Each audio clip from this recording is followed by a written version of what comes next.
Hello everyone, welcome back to our channel. అందరూ ఎలా ఉన్నారు? నేనైతే చాలా బాగున్నాను. మీరందరూ కూడా బాగున్నారు అనుకుంటున్నాను. కొంచెం లేజీగా ఉండడం వల్ల ఫ్రీక్వెంట్గా వీడియోస్ పోస్ట్ చేయలేకపోతున్నానండి. కొంచెం లేట్ అవుతుంది. ఇంకా కంటిన్యూగా నేను వీడియోస్ పోస్ట్ చేస్తాను. ఈ వీడియోలో నా మార్నింగ్ రొటీన్ షేర్ చేసుకుంటున్నాను. మార్నింగ్ అయితే బెడ్ సర్దేస్తున్నానండి. అంటే బెడ్షీట్స్ చేంజ్ చేస్తున్నాను. వీక్లీ ట్వైస్ నేను బెడ్షీట్స్ చేంజ్ చేస్తూ ఉంటానన్నమాట. పిల్లలు అటు ఇటు తిరుగుతూ ఉంటారు కదా, ఆడుకొని వస్తారు, అలాగే పైకి ఎక్కేస్తూ ఉంటారు, కొంచెం డస్ట్ అవుతూ ఉంటాయని వీక్లీ ట్వైస్ చేంజ్ చేస్తూ ఉంటాను. అందరూ వెళ్ళిపోయిన తర్వాత మొత్తం నేను సర్దేసుకుంటూ ఉంటానన్నమాట. టవల్స్ అవన్నీ ఎక్కడెక్కడే పడేస్తూ ఉంటారు కదా, వాళ్ళు వెళ్ళిన తర్వాత నాకు ఫ్రీగా ఉంటుంది సర్దుకోవడానికి. మా చిన్నబాబు అయితే ఈరోజు స్కూల్కి వెళ్ళలేదండి. వాడికి మెడ్రాస్ అయి వచ్చిందనమాట.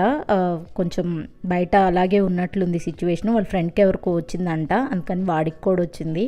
డ్రాప్స్ వేస్తున్నాను. నేను ఈరోజు వాడిని స్కూల్కి పంపించలేదన్నమాట. అందుకని వాడు ఇంట్లోనే ఉన్నాడు. ఎవ్రీ 4 అవర్స్కి ఒకసారి డ్రాప్స్ వేయమని చెప్పారు. అందుకని స్కూల్కి పంపించడం కరెక్ట్ కాదని పంపించలేదు. అది అందరికీ స్ప్రెడ్ అవుతూ ఉంటుంది కదా, దట్టు వాడి కళ్ళు కూడా బాగా రెడ్గా వచ్చేసాయండి, బాగా ఇచ్చింగ్ ఉంటుంది అని అన్నాడు.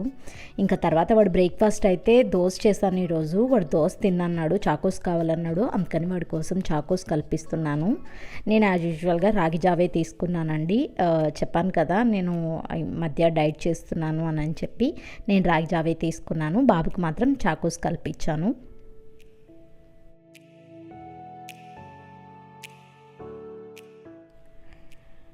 లంచ్లోకి మిరియాల చారు పెడుతున్నానండి. దానికోసం టమాటో చింతపండు నానబెట్టేసి ఉంచాను. ఈ రైనీ సీజన్లో ఇది చాలా అవసరం అన్నమాట. ఎందుకంటే ఫ్రీక్వెంట్గా జలుబులు దగ్గులు వస్తూ ఉంటాయి కదా, దానికి మిరియాల చారు బాగా పనిచేస్తుంది. మనకి ఏదైనా కాఫ్ అలాంటిగా ఉన్నా రిలీఫ్ అయిపోతుంది అనమాట మనకి. అందుకని మిరియాల చారు పెడుతున్నాను. దట్టి మధ్య చాలా రోజులైంది నేను మిరియాల చారు పెట్టి కూడా. అందుకని మిరియాల చారు పెట్టమని చెప్పారనమాట మా హస్బెండ్. అందుకోసం అని చెప్పి మిరియాల చారు పెడుతున్నాను. గొంతులో నసగా ఉన్నప్పుడు కానీ జలుబు చేసినప్పుడు కానీ మనకి ఏది నోటికి రుచిగా అనిపించదు కదా, అలాంటప్పుడు ఈ మిరియాల చారు బాగా పనిచేస్తుందండి. చాలా సింపుల్గా పెట్టేసుకోవచ్చు అనమాట. చాలా సింపుల్గా కూడా అయిపోద్ది. ఈజీ 5 మినిట్స్లో అయిపోతుంది అనమాట ఈ మిరియాల చారు కూడా. ఇలా తిరగమాత పెట్టేసేసి దానిలో కొంచెం ఇంగువ వేసుకుంటే టేస్ట్ బాగా వస్తుందండి. చాలా టేస్ట్ ఉంటుంది అనమాట ఇంగువ వేసుకుంటే. మనం తీసుకున్న పులుసుని దానిలో వేసేసుకోవడమే. మరీ పుల్లగా ఉంటే అంత టేస్ట్గా అనిపించదు. కొంచెం ఘాటుగా ఉంటేనే రసం బాగుంటుంది కాబట్టి దానికి తగ్గట్లుగా మనం చింతపండుని తీసుకుంటే సరిపోతుంది అనమాట. చింతపండు నీళ్లు ఈక్వల్గా అడ్జస్ట్ చేసుకొని వేసుకుంటే సరిపోతుంది. పులుసులో సరిపడా ఉప్పు, కొంచెం పసుపు వేసుకొని మరిగించుకోవాలి.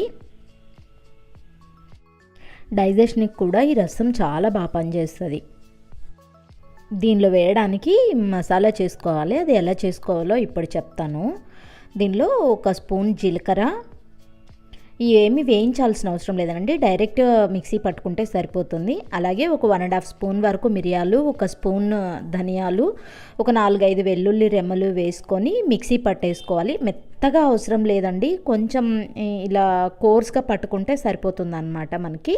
నేను దీనిలో చూపించడం మర్చిపోయానండి. ఒక 1/2 స్పూన్ వరకు మెంతులు కూడా వేశాను. మెంతులు వేయడంతో మంచి ఫ్లేవర్ వస్తుంది అన్నమాట. ఇప్పుడు ఈ మసాలాని రసంలో వేసేసి కొంచెం సేపు మరగనివ్వాలి. మొత్తం ఒకసారి కలబెట్టేసుకొని ఒక 5 మినిట్స్ పాటు మరిగిస్తే సరిపోతుందండి. ఎక్కువసేపు కూడా మరిగించాల్సిన అవసరం లేదండి. ఒక 10 మినిట్స్ పాటు మరగనిస్తే సరిపోతుంది. ఎందుకంటే చింతపండు టమాటో అన్నీ పచ్చివి కాబట్టి కొంచెం సేపు మరగనిస్తేనే సరిపోతుంది అన్నమాట. తర్వాత దానిలోకి సైడ్ డిష్ కోసం నేను బెండకాయ చేస్తున్నానండి ఫ్రై. మా ఇంట్లో కంపల్సరీగా పప్పు కానీ సాంబార్ కానీ రసం కానీ చేసినప్పుడు సైడ్ డిష్ కంపల్సరీ అన్నమాట. అందుకోసమని బెండకాయ చేస్తున్నాను. ఈరోజు మా పెద్దబాబు కూడా ఇంటికే వస్తున్నాడు లంచ్కి, అందుకని లేట్గా చేస్తున్నానండి. మామూలుగా అయితే ఎర్లీ మార్నింగ్ చేసేసి వాడికి బాక్స్ పెట్టేస్తాను, కానీ ఈరోజు లేట్గానే చేస్తున్నాను. ఈలోపు అమ్మ కూడా ఫోన్ చేసింది, ఇంకా అమ్మతో మాట్లాడుతూ చేస్తున్నాను అనమాట. ఈ బెండకాయ ఫ్రై అనేది మనం అన్నంలో కలుపుకొని తినొచ్చు, అలాగే రోటీల్లో కూడా చాలా బాగుంటుందండి. తిరగమాతలో వేసేసాను నేను ఈ బెండకాయ ముక్కల్ని. దీనిలో కావాలంటే ఉల్లిపాయ కూడా యాడ్ చేసుకోవచ్చు. నేను ఇక్కడ ఉల్లిపాయ ఏమి యాడ్ చేయలేదన్నమాట. ఇలా బెండకాయలు కొంచెం మగ్గిన తర్వాత మనకి జిగట వస్తూ ఉంటుంది కదా బెండకాయ చేసినప్పుడు, ఆ జిగట పోవాలంటే ఒక చిన్న టిప్ అనమాట. ఇలా కొంచెం నిమ్మకాయ పిండామంటే మనకి జిగట పోతుంది. జిగట అనేది అస్సలు ఉండదు అనమాట. మనకి బెండకాయ కూడా ముద్దగా అయిపోకుండా ఫ్రీగా ఉంటాయి. దీంట్లో నేను ముందే సాల్ట్ ఏమి యాడ్ చేయలేదండి. ఫస్ట్ హై ఫ్లేమ్లో పెట్టుకొని కొంచెం ఫ్రై చేస్తానన్నమాట. అది కొంచెం మెత్తబడిన తర్వాత ఇలా నిమ్మకాయ పిండేసిన తర్వాత నేను సాల్ట్ యాడ్ చేస్తాను.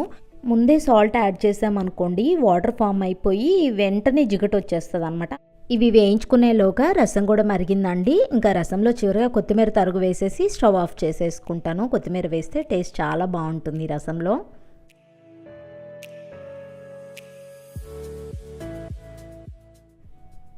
బెండకాయ ఫ్రైలోకి మసాలా కోసం కొంచెం ఒక స్పూన్ ఆయిల్ వేసేసి దానిలో ఒక 2 స్పూన్లు పచ్చెనపప్పు, ఒక స్పూన్ మినపప్పు వేసి లైట్గా ఫ్రై చేసుకుంటున్నానండి. ఇవి ఎక్కువ రోస్ట్ చేయకూడదు, దోరగా రోస్ట్ చేసుకుంటున్నాను. అలాగే దానిలోకి ఒక స్పూన్ ధనియాలు, ఒక పావు స్పూన్ వరకు మెంతులు వేసేసి ఫ్రై చేస్తున్నాను. దానిలోకి మన కారానికి తగ్గట్లుగా కొంచెం ఎండుమిర్చి వేసుకున్నాను. అలాగే జీలకర్ర కూడా వేసేసి దోరగా వేసిన అన్నమాట. సిమ్లోనే వేయించుకోవాలండి. ఇంకా లాస్ట్గా కొంచెం నువ్వులు వేసేసి ఫ్రై చేసుకోవాలి. నువ్వులు ఫస్ట్ వేయకూడదు, నువ్వులు మాడిపోయాయంటే టేస్ట్ మారిపోతుంది. దానికి జస్ట్ వేడి సరిపోతుంది అనమాట. ఇవి మొత్తం ఫ్రై చేసుకొని చల్లారిన తర్వాత ఇలా మిక్సీ పట్టుకున్నాను. ఇలా పొడి వస్తుందండి. నేను ఎప్పుడు ఒకే పొడి వాడను అనమాట. నేను అప్పుడప్పుడు కర్రీస్ చేసేటప్పుడు ప్రతిసారి చేంజ్ చేస్తూ ఉంటాను. ఒక్కోసారి పప్పుల పొడి వేస్తాను, ఒక్కోసారి ఇలా మసాలా పొడి తయారు చేసుకొని వేసుకుంటాను. అలాగా చేంజ్ చేస్తూ ఉంటాను. బెండకాయ బాగా మగ్గిన తర్వాత ఈ పొడి వేసుకొని ఒక 5 మినిట్స్ కూడా పట్టదండి, ఒక 2 మినిట్స్ సరిపోతుంది. ఎందుకంటే ఇవి ఆల్రెడీ రోస్ట్ చేసినవే కాబట్టి ఒక 2 మినిట్స్ కలిపేసుకొని వేయించుకుంటే సరిపోతుంది. మాడిపోకూడదు అనమాట. మాడిపోతే మళ్ళీ టేస్ట్ మారిపోతుంది, బాగోదు అంతగా. ఈ కర్రీ రైస్లోకి కానీ రోటీస్లోకి కానీ అన్నిట్లోకి చాలా బాగుంటుందండి. చాలా టేస్టీగా కూడా ఉంటుంది. ఆ కొత్తిమీర అనేది ఆప్షనల్ అండి. ఈసారి మీరు ఎప్పుడన్నా బెండకాయ ఫ్రై చేసినప్పుడు ఇలా ట్రై చేసి ఎలా ఉందనేది నాకు కామెంట్ చేయండి. ఈరోజు లంచ్లోకి అయితే రసం పెట్టి ఇలా బెండకాయ ఫ్రై చేశానండి. ఇంకా లంచ్ అంతా అయిపోయిన తర్వాత మొత్తం ఒకసారి క్లీన్ చేసుకుంటాను. స్టవ్ మీద ఆయిల్ అది స్పిల్ అయి ఉంటుంది కాబట్టి మొత్తం ఒకసారి క్లీన్ చేసుకుంటానండి. మళ్ళీ ఈవినింగ్ వరకు నీట్గా ఉంటుందన్నమాట. అలాగే కౌంటర్ టాప్ మీద కూడా మొత్తం క్లీన్ చేసి పెట్టేసుకుంటాను. నైట్ తోమ పెట్టుకున్న గిన్నెలు అవన్నీ ఉంటాయి కదా, అవన్నీ సర్దేసుకుంటానండి. ఎందుకంటే మళ్ళీ ఇప్పుడు లంచ్ చేసినప్పుడు బ్రేక్ఫాస్ట్ అయిపోయిన తర్వాత గిన్నెలు అవన్నీ వస్తాయి కాబట్టి మళ్ళీ అవన్నీ క్లీన్ చేసుకోవాలి కదా. అందుకని ఇవి సర్దేసుకొని మళ్ళీ అవి క్లీన్ చేసి పెట్టేసుకుంటాను అనమాట. నేను ఇప్పుడు వంటంతా పాట్స్లో చేశాను కదా, అవి వెంటనే క్లీన్ చేయనండి. ఎందుకంటే అవి హీట్ మీద ఉంటాయి కదా, మనం వెంటనే క్లీన్ చేసామనుకోండి అవి క్రాక్స్ వస్తాయి. అవి నార్మల్ టెంపరేచర్కి వచ్చిన తర్వాత వాటిని క్లీన్ చేసుకుంటాను అనమాట. అప్పటి వరకు పక్కనే ఉంచేసి పెడతాను. గిన్నెలన్నీ సర్ది పెట్టేసుకున్న తర్వాత ఇంకా బ్రేక్ఫాస్ట్ చేసినప్పటి గిన్నెలు, అలాగే లంచ్ చేసిన తర్వాత వచ్చిన గిన్నెలు ఉంటాయి కదా, అవన్నీ క్లీన్ చేసి పెట్టేసుకుంటానండి. నాకు షింక్లో గిన్నెలు ఉన్నాయంటే భలే చిరాకు వస్తూ ఉంటుంది. ఇమీడియట్గా వెంటనే క్లీన్ చేసేస్తానన్నమాట వాటిని. కౌంటర్ టాప్ మీద కూడా నేను చిందరవందరగా అన్నీ పేర్చేసి పెట్టానండి. నాకు కిచెన్లోకి రావడంతో ప్రశాంతంగా ఉండాలన్నమాట. అందుకని అన్నీ ఎప్పుడెప్పుడే సర్దేసుకుంటాను. మొత్తం క్లీన్ చేసుకున్న తర్వాత ఒకసారి చిమ్ముకొచ్చేస్తానండి ఇల్లు మొత్తము. ఎందుకంటే ఆల్రెడీ మార్నింగ్ చిమ్మేసి ఉంటాం కాబట్టి ఓన్లీ కిచెన్ హాల్ వరకు చిమ్మేస్తూ ఉంటాను, కాలు కింద అతుక్కోకుండా ఉంటుందని. పనంతా అయిపోయిన తర్వాత ఇలా రిలాక్స్డ్గా ఒక కాఫీ అయితే పెట్టుకొని తాగుతానండి. నాకు చాలా రిలీఫ్గా అనిపించే టైం అంటే పని మొత్తం అయిపోయిన తర్వాత ఇలా ప్రశాంతంగా కాఫీ తాగుతూ ఉంటాం కదా, ఆ టైం అన్నమాట. మీలో ఎంతమందికి పని మొత్తం అయిపోయిన తర్వాత కాఫీ తాగడం ఇష్టమో నాకు కామెంట్ చేయండి. వీడియో నచ్చితే please like, share, subscribe. Thank you for watching my video.